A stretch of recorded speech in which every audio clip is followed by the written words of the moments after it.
Good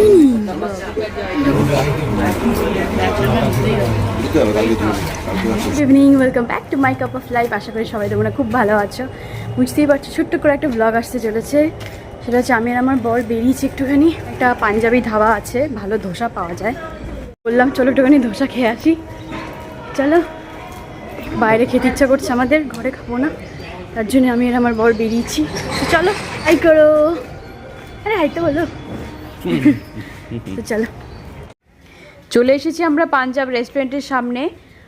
এই পাঞ্জাব রেস্টুরেন্টে আমি এসেছিলাম প্রায় তোমাদের 15 বছর আগে। আর এখন আসা, ভাবতে পারছো 15 বছর আগে, মানে অনেক আগে। তখন এই সামনে এইসব দোকানগুলো ছিল না। দেখো ফাস্টফুড এখানে বাইরে এগরোল, মোগলাই, চাউমিন, রুটি তরকারি এইসবও হচ্ছে, এগুলো আগে ছিল না।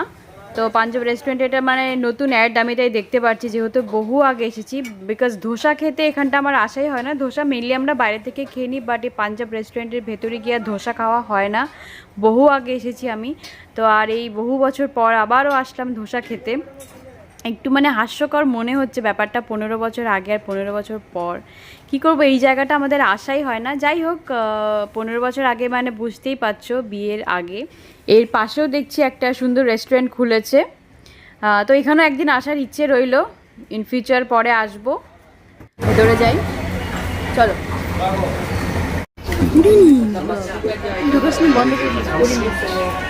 পুরো ভর্তি ভালো। তো অনেকক্ষণ ওয়েট করার পর আমরা বসে পড়েছি। এখন চলো দেখা যাক কি অর্ডার দেওয়া যায়। আমরা খুলে ফেলেছি। এখানে আছে ধোসা, বড়া, ইডলি, উত্তাপা। মেনলি সাউথ ইন্ডিয়ান খাবারই পাওয়া যায়, তার সাথে তোমরা অনেক কিছুই পাবে, স্যুপ, মোগলাই পরাঠা, এগরোল আর নানান রকম চাইনিজ আইটেমও প্রচুর রয়েছে। তো কি খাওয়া যায় সেটাই ভাবছি। তো আমরা অর্ডার দিয়ে ফেলেছি মশালা ধোসা, আর এই দিকে চলেও এসেছে আমাদের মশালা ধোসা। দেখো দুটো ধোসা চলে এসেছে, মশালা ধোসা। অনেক দিন পর খাচ্ছি মশালা ধোসা। আর সামনে যারা বসেছিল তারা অর্ডার করেছিল মোগলাই। আমার তো ধোসা দেখেই জিভে জল চলে এসেছে। বাস আর ওয়েট করতে থাকতে পারছি না। ভিডিও রেকর্ডিং পরে হবে, আগে আমরা খাওয়া স্টার্ট করি। তো আমি খাওয়া অলরেডি স্টার্ট করে দিয়েছি, তারপরে ক্যামেরাটা অন করেছি। So yam yam. পাঞ্জাব রেস্টুরেন্টের ধোসাটা মেইনলি, ধোসা খেতে এখানে সবাই আসে। এখানকার ধোসা সত্যি অসাধারণ। মানে আমি এত বছর পর খেয়েও আমার মানে আরেকটা খেতে ইচ্ছা করছিল, আমার একটাতে পেট ভরছিল না। এটার ধোসার সত্যি স্পেশালিটি অসম্ভব ভালো, অসম্ভব ভালো টেস্ট করে ওরা। মানে জাদু আছে পাঞ্জাব রেস্টুরেন্টের ধোসায়।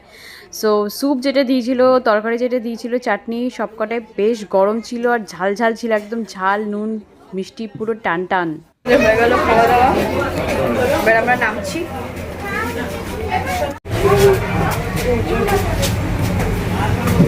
চলো বাইরে যাই এবার।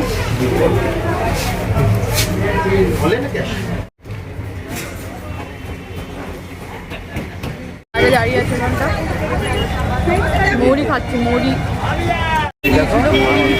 খাচ্ছি।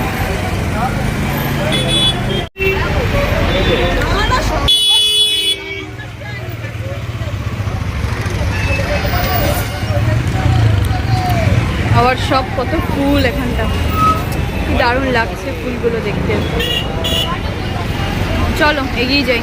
আমরা এখন হেঁটে হেঁটে বাড়ির পথে যাবো। একটু হাঁটতে ইচ্ছা করছে, মানে স্টেশন থেকে আমাদের বাড়ি যেতে হেঁটে যেতে লাগে 15 মিনিট, হেঁটেই যাবো।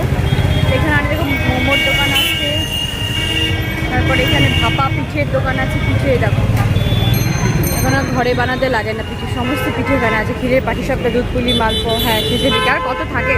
রাত প্রায় 9টা বাজতে চললো। দাদাবলির অবস্থা, বরাবরের মতন ভিড়, লাইন। চলো, লাগছে দেখো কুর্তিগুলো, দারুণ লাগছে। বাপরে দাদা বৌদির ভিড় দেখো, বাপরে কি লাইন, দাদা বৌদির লাইন। দাদা বৌদির হাঁড়ি, বিরিয়ানির গন্ধ বেরোচ্ছে। হলো এগিয়ে চলেছি, সুন্দর ফ্লাওয়ার বুকে। পাড়ায় হাঁটতে হাঁটতে ঢুকে গেছি পাড়ায়। আর এই ছোট্টখাট্টো ব্লগটা একদমই ছোট্ট হলো জানি ব্লগটা, তোমরা কিছু মনে করো না।